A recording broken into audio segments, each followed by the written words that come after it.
What's going on, everyone? It's Mike Nekta. Thanks for tuning in. I'm your diamond expert, and today we're going to dive deep into the dazzling world of diamonds to demystify the SI1 and the VS2 clarity grades. What do these terms really mean and how they impact your diamond shopping experience or your choice? Let's find out. First things first, let's talk about clarity. Picture this: tiny inclusions or marks inside your diamond. They're unique. They're as unique as fingerprints on the tips of your fingers. They're very normal to have, and they are what helps us determine one stone from another. So from now on, when we talk and we mention the word diamond inclusions, we're talking about elements that are trapped inside our diamond crystal. It could be another diamond trapped inside our big diamond. It could be a microscopic fracture, which is very normal.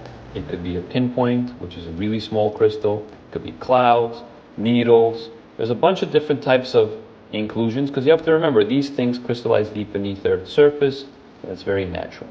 Diamonds can be categorized on the clarity scale, ranging from flawless all the way down to I3. But we're going to talk about the SI1 and the VS2 because they are very common choices when people search for diamond engagement. And each one has its pros and cons. Each clarity has its benefits and weaknesses. First of all, let's talk about what each clarity grade stands for. The SI1 stands for slightly included. The slightly included category is broken up into two. So there's a SI1 and there is also an SI2. The SI2 is lower on the scale, but we're only going to talk about the SI1.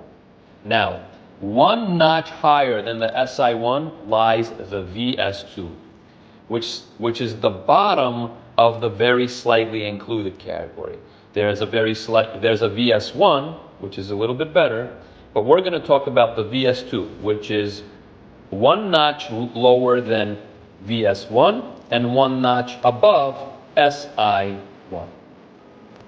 So both categories are broken up into level 1, level 2. That's what the number at the end of those initials stands for. And I don't know if I mentioned this already, but VS stands for very slightly included.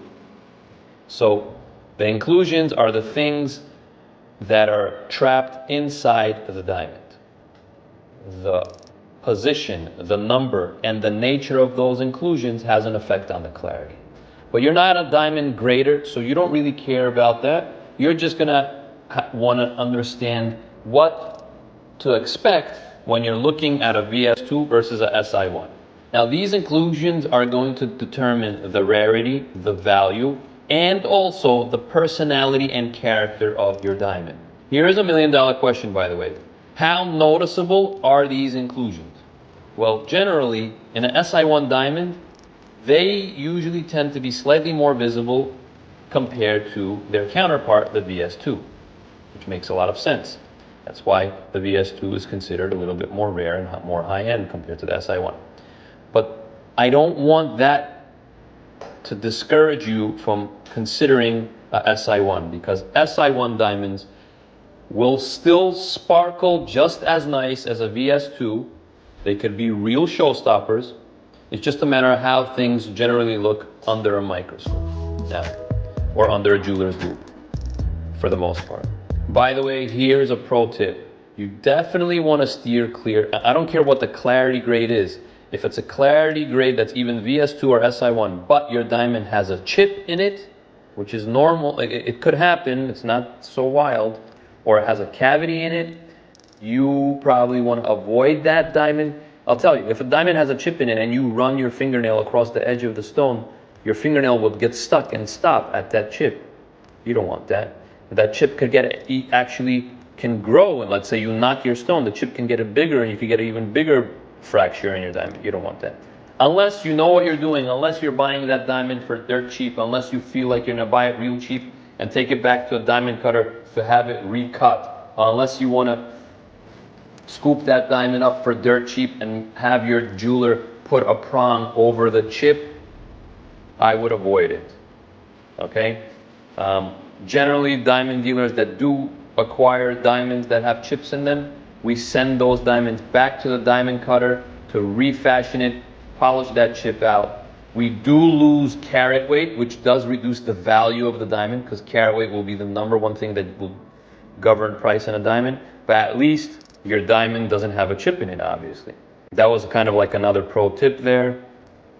Let me hit you with some insider knowledge. Adjusting your clarity grade just one notch up or down can impact the diamond's price by up to 20%. So here's where the magic lies. It's about finding that sweet spot. An eye-clean SI1 or a VS2 that gives you beauty and value in harmony. Now remember, it's not just about inclusions. You have to consider how, the main thing you have to consider, this is the main thing across the board, is the life in the diamond, how that diamond sparkles. Because when it's in a piece of jewelry, no one's going to be looking at it under a microscope, but they will be judging the diamond based on what it does. And what is a diamond supposed to do? It's supposed to sparkle, it's supposed to dance, it's supposed to reflect light, it's supposed to have scintillation and brilliance. That's the flashes of white light plus the little colors of the rainbow that you see coming out of the diamond. That's the main thing you want to see in your diamond. But you do have to keep an eye out for your SI1. I want you to look at it and make sure that the inclusions are not noticeable to the naked eye. And we have a term for that in the industry. It's called eye clean. We want to make sure that the diamond is eye clean. You can have a non-eye clean VS2 diamond also. It's very rare, but it could happen. It could happen with the SI1, which is in between the two. Regardless, I want you to look at the stone and make sure it's eye clean. And if it's not eye clean, make sure that you're okay with whatever inclusion you are seeing. In the SI1, you do get more bang for your buck. You're going to be able to pay a little bit less because you have a lower clarity grade in comparison to the VS2. So you can reinvest that money and maybe get a bigger size than you normally would when you were going with a VS2. Folks, my name is Mike Nekta. I'm a graduate of the Gemological Institute of America. I've been doing this for 2.5 decades. Personally, I'm a third generation diamond dealer. If you need help or if you have any questions, my phone number is 212-921-4647, or you can comment in the comment section below. Please like, subscribe, and share this video with anyone else that needs to hear it.